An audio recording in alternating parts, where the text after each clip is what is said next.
Paramashivoham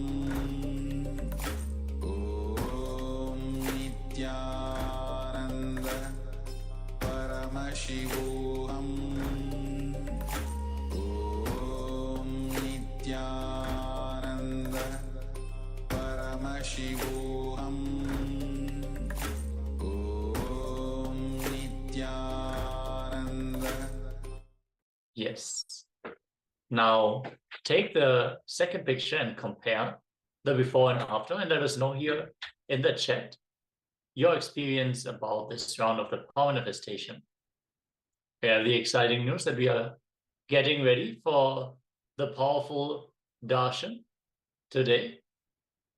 Let us all get ready as we are transitioning to the darshan preparations of the day.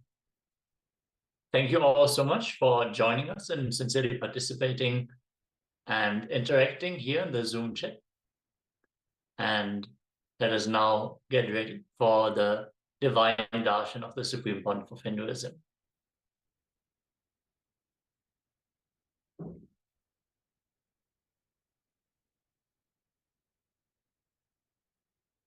Yes, thank you all, Nithyananda.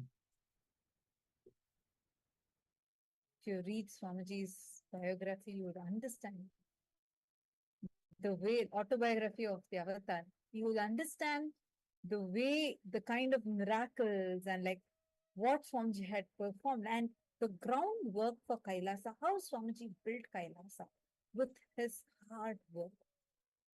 And in 2001, Swamiji started the first Adhinam.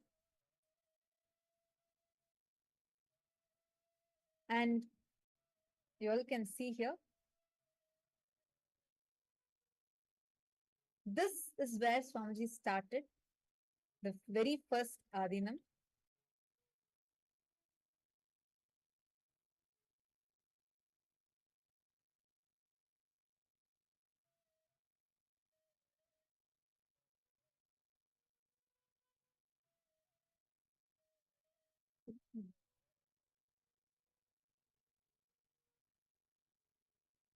Well, you can see here, Swamiji, this is the first Adhinam in Tiruchendur. And Swamiji himself personally laid the bricks of this place and built a small hut, a shelter, just a